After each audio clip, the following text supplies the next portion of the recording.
Hello students, आज हम 8th class के फिजिक्स को आगे बढ़ा रहे हैं। इससे पहले हमने एक क्लास हुआ था जिसमें फोर्स एंड प्रेशर के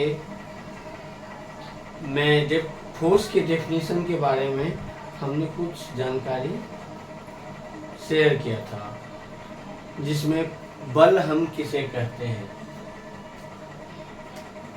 चैप्टर का नाम है फोर्स एंड प्रेशर।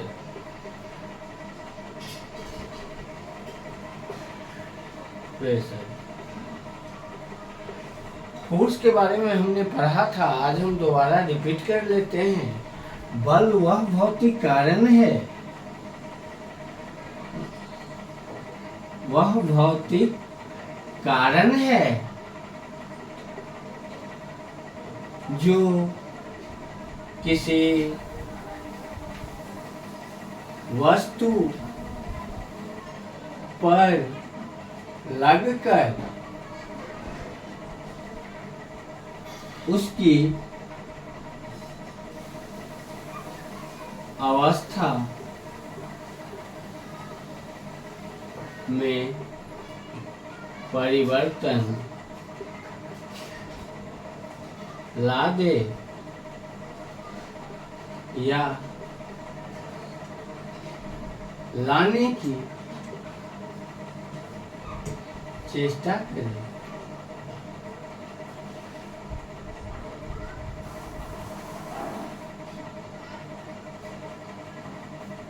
अब इस फोर्स के बारे में, इसका बल का एक सदिश राशि है।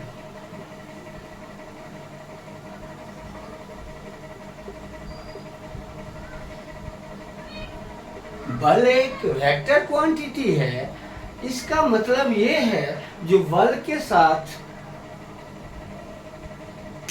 मैग्नीट्यूड के साथ डायरेक्शन भी डिफाइंड होंगे, जो बल किस डायरेक्शन में लगाया गया है।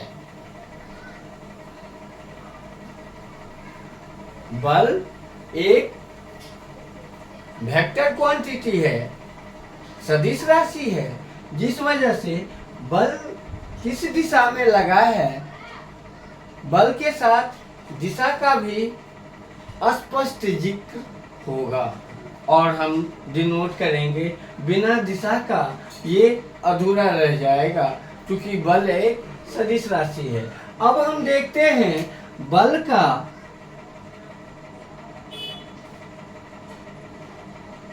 SI यूनिट मात्रक, या इसे इंग्लिश में SI यूनिट कहते हैं, जो क्या होता है, न्यूटन। इसे स्मॉल में n से दिखाया जाता है।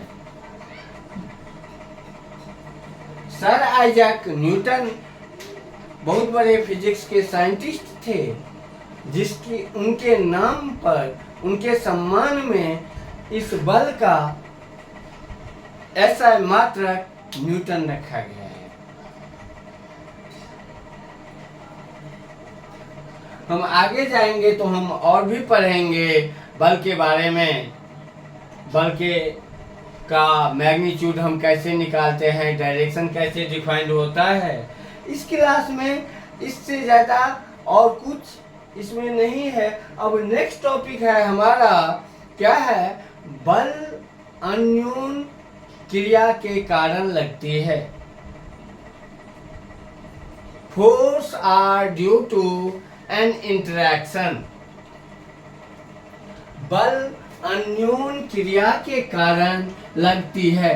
अन्योन क्रिया का मतलब है कम से कम दो वस्तुओं का एक दूसरे के साथ अटैचमेंट होना, क्रिया गतिशील होना, मतलब आपसी क्रिया और प्रतिक्रिया होना अन्योन क्रिया कहलाता है, जिसमें एटलीस्ट कम से कम दो चीज होने बहुत जरूरी है।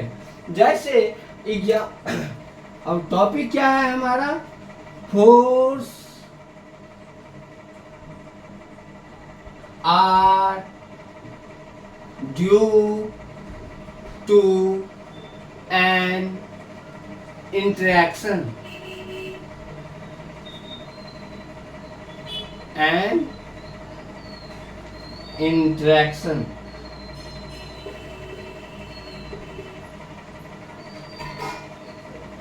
बल अन्यून क्रिया के कारण लगती है।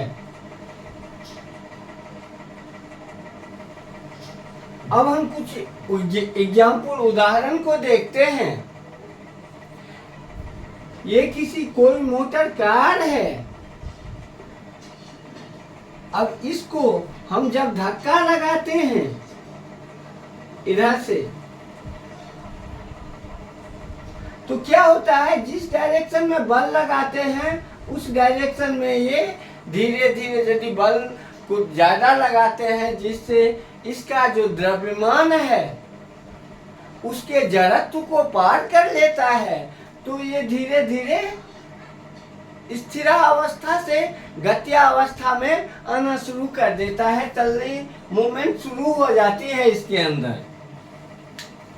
तो इसमें देखते हैं, जब तक ये हम लोग कार के पीछे खड़े रहेंगे कार नहीं चलेगी। 2 के बदले 4 6 खड़े हो जाएंगे, नहीं चलेगी। कार को टच करेंगे और उस पे अपना बल अप्लाई करेंगे, उसके बाद ही कार में मूवमेंट आएगी। यानी कार और मनुष्य या इंसान, मैन, इन दोनों के बीच में इंटरेक्शन होगा, तभी फोर्स अप्लाइड हो पाएगी। अब एक नेक्स्ट एग्जाम्पल को देखते हैं। बैल, गाय या भैंस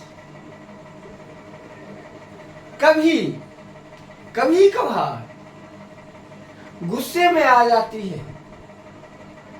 बैल गुस्से में आ जाता है जब उसको हल जोत के लेके वापसी आते रहते हैं। वो उस टाइम में वो यदि अपना रास्ता छोड़ के किसी दूसरे रास्ता पे जाना शुरू कर दे, तो उस टाइम में जो दूसरा उसका साथ में होता है कि फार्मर, किसान, वो अपोजिट रस्सी को खींचते रहता है ऐसे गाय को अपनी तरफ, और बैल भैंस वो अपोजिट अपने रास्ते की तरफ खींचता रहता है। जब दोनों के बल बैलेंस रहते हैं, बराबर रहता है, तो वो अस्थिर अवस्था में रहता है। यदि किसान के द्वारा ज्यादा बल लगाया जाता है तो वो खींच जाता है, वो सही रास्ते पे आ जाते हैं। नहीं, बैल ने ज्यादा बल लगा दिया तो वो किसान को खसीट के आगे तक दौड़ जाता है। कभी कभार आप ऐसा एग्जाम्पल देख सकते हैं।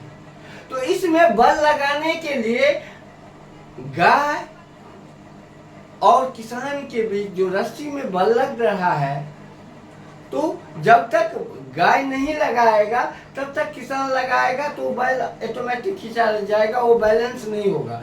बैलेंस तभी होते हैं जब दोनों तरफ से बल एक दूसरे के विपरीत और बराबर लगता है। यदि सेम दिशा में दो बल लगते हैं तो ये दोनों ऐड हो जाते हैं, और यही यदि 2 बल अपोजिट डायरेक्शन में लगेंगे, एक बल इस तरफ डायरेक्शन में और एक बल इस डायरेक्शन में, तो ये एक दूसरे को रिजल्टेंट फोर्स जो होगा वो एक फोर्स में से दूसरे फोर्स को घटा देंगे। जो फोर्स बड़ा होगा उसके वो बल जिस डायरेक्शन में लगेगी उस डायरेक्शन में व्हीकल का मूवमेंट शुरू हो जाएगा। अब एक देखते हैं, कभी कभार खेलते भी हैं, दो बच्चे, दो लड़के एक दूसरे का हाथ पकड़ के खींचते रहते हैं। उसमें क्या होता है, कभी आपने देखा होगा, एक लड़की दूसरे लड़की का हाथ पकड़ के एक दूसरे के अपोजिट बल लगा रही है। उस टाइम में आप क्या कहेंगे, कौन किसके ऊपर बल लगा रहा है, खींच रहा है? तो दोनों एक दूसरे को खींच रहे हैं। इसी तरह से गाय और किसान के बीच में देखेंगे तो दोनों एक दूसरे को खींच रहे होते हैं। और कार में भी जब तक हम टच नहीं करेंगे तब तक उसमें कार मूवमेंट नहीं करेगी। इन तमाम एग्जाम्पल को देखने से यह निष्कर्ष निकलता है कि बल लगने के लिए कम से कम एटलीस्ट दो ऑब्जेक्टों का अन्योन्य क्रिया होना बहुत जरूरी है, और अन्योन्य क्रिया के बाद ही बल लगेगा। अब हम इन चीजों को भी देख लिए। यदि दो बल सेम डायरेक्शन में लगेंगे, whenever two force applied on any object in same direction,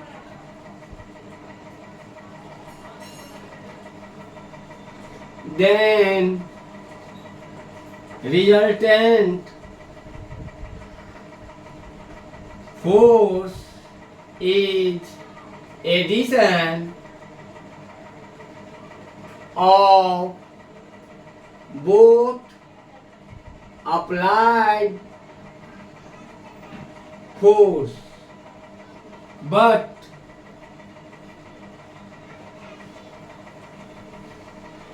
whenever it applied in opposite direction,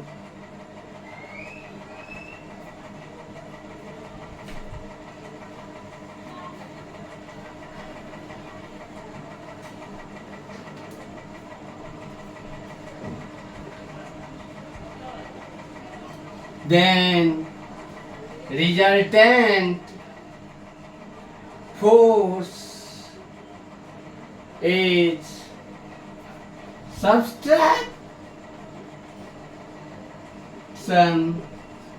of both applied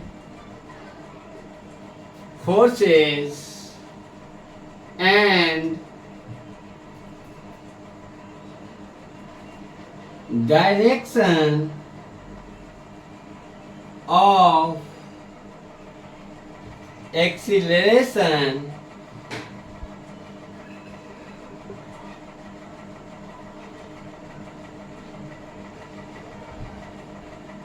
in the greater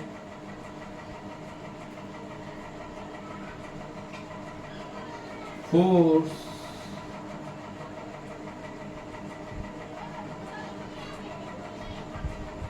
in the same of greater force applied। जिस direction से बड़ा ज्यादा परिमाण का force applied होगा, जब दो बल एक वस्तु पे अलग अलग दिशा में यानी अपोजिट डायरेक्शन में लगाया जाएगा, तो परिमाण दोनों बल के घटाव करके जो रिजल्ट आएगा वही उसका बल उस पर कार्यरत काम करेगा और उसकी डायरेक्शन वही होगी जो बड़ा बल त्वरण या मूवमेंट उसी तरफ होगा जिस तरफ से बड़ा बल लगाया जाएगा, जिस डायरेक्शन में बड़ा बल लगाया जाएगा। और जब दो बल सेम डायरेक्शन में लगाए जाते हैं तो दोनों बलों का योगफल उस वस्तु पे लगाए गए परिमाणिक बल होते हैं और दोनों के डायरेक्शन सेम होते हैं तो दिशा वाली कोई बात नहीं होती है। मोमेंट उसी डायरेक्शन में दोनों के योगफल के अप्लाइड फोर्स के परिमाण के हिसाब से होना शुरू हो जाता है।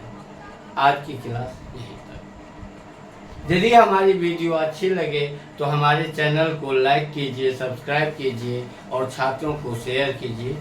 धन्यवाद।